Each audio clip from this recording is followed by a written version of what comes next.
নমস্কার প্রিয় ছাত্রছাত্রী, West Bengal State University BA honours 6 semester এক্সামিনেশনে সাজেশন দিচ্ছি। পলিটিক্যাল সায়েন্সের ডিএসসি 5 পেপার ডিএসসি 05T এই যে পেপার কোড দিয়ে দিলাম। এখান থেকে তোমরা যে প্রশ্নগুলো আমি দিচ্ছি অবশ্যই এগুলো ভালো করে পড়ো। এখান থেকে আসার চান্স প্রবল রয়েছে, এগুলো সবচেয়ে গুরুত্বপূর্ণ প্রশ্ন। এই পেপারের একটাই প্রবলেম, যে কোশ্চেনগুলো দেওয়া হয় হয়তো সেগুলো থেকেই পরীক্ষায় আসবে, একটু ঘুরিয়ে সামান্য ভাষা একটু ঘুরিয়ে দিয়ে দেয়, যার জন্য পরীক্ষার্থীরা অনেক সময় একটু ঘাবড়ে যায়। কিন্তু ঘাবড়াবার কিছু দরকার নেই, ভালো করে পড়বে, একটু বুঝে পড়বে, অবশ্যই এটা ভালো হবে পরীক্ষা। আর পেপারটা খুব একটা কঠিন নয়, তাই ভালো করে পড়ো এই কোশ্চেনগুলো। তো মান 5-এর জন্য কোশ্চেন হচ্ছে, নাগরিক ও রাজনৈতিক অধিকারের আন্তর্জাতিক সনদে কী ধরনের অধিকার সংরক্ষিত হয়? লিঙ্গ হিংসার ধারণাটি ব্যাখ্যা করো। ভারতে দলিতদের সামাজিক অবস্থা নিয়ে আলোচনা করো। প্রতিটি মানুষের জীবন, স্বাধীনতা ও নিরাপত্তার অধিকার আছে, অথবা প্রত্যেকেরই জীবন, স্বাধীনতা ও ব্যক্তির নিরাপত্তা রয়েছে। ইউডিএইচআর এর ধারা 3 অনুযায়ী আলোচনা করো। পরের প্রশ্ন, মানবাধিকার সংক্রান্ত সর্বজনীন ঘোষণা ও অন্যান্য চুক্তির মধ্যে পার্থক্য কি? রাষ্ট্রহীনতা ধারণার উপরে একটি সংক্ষিপ্ত টিকা লেখো। গার্হস্থ্য সহিংসতা মোকাবিলায় রাষ্ট্রের ভূমিকা আলোচনা করো। ভারতীয় সংবিধানে বর্ণিত মৌলিক অধিকারগুলি মানবাধিকার সংরক্ষণে সহায়ক। কোন মৌলিক অধিকারগুলি মানবাধিকার সংরক্ষণে সহায়ক? তো এই 8টা 5 নম্বরের প্রশ্ন অবশ্যই তোমাদের পড়তে হবে, এগুলো সবচেয়ে গুরুত্বপূর্ণ। বেশি পড়ার তো কোনো বিকল্প নেই, যদি তুমি সব পড়ো তো কোনো বিকল্পই তার হতে পারে না, কিন্তু এই 8টা প্রশ্ন তোমাদের পড়তেই হবে।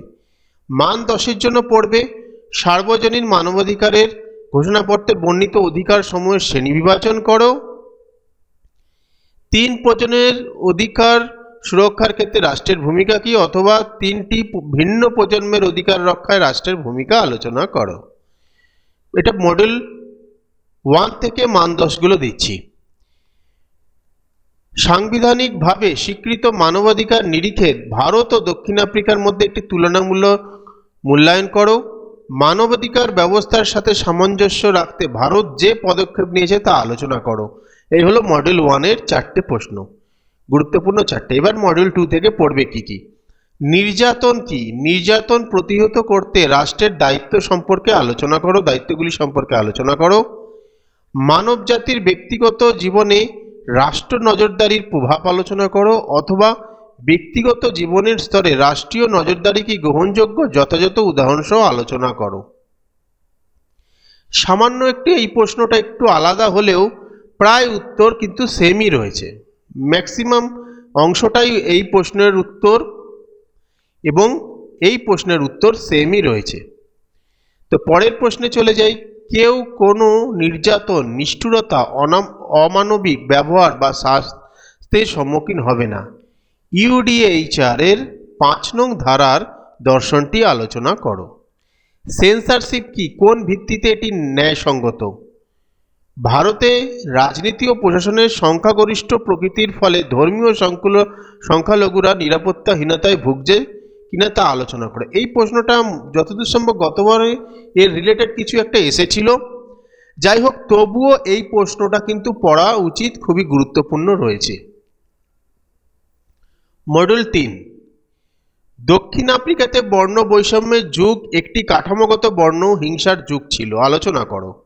ভারতে দলিতদের নাগরিক স্বাধীনতা লঙ্ঘিত হচ্ছে কিনা আলোচনা করো, অথবা ভারতে দলিতদের নাগরিক স্বাধীনতা পরিকল্পিতভাবে লঙ্ঘন করা হয় আলোচনা করো। পারিবারিক হিংসা প্রতিরোধে রাষ্ট্রের ভূমিকা ব্যাখ্যা করো। আদি অধিবাসীদের জমির উপর রাষ্ট্রের নিয়ন্ত্রণ থাকা উচিত কি, যুক্তি দাও। এই হলো তোমাদের সাজেশন, এইগুলো ভালো করে পড়ো, অবশ্যই ভালো রেজাল্ট হবে। তবে এর বাইরেও যদি এক্সট্রা পড়তে পারো সেটা তোমাদের খুবই ভালো, তার বিকল্প তো হতে পারে না, কিন্তু এইগুলো তোমাদের সিলেবাসে সবচেয়ে গুরুত্বপূর্ণ প্রশ্ন, অবশ্যই এগুলো ভালো করে তৈরি করো। ভিডিওটা ভালো লাগলে লাইক, কমেন্ট, শেয়ার করে দিও।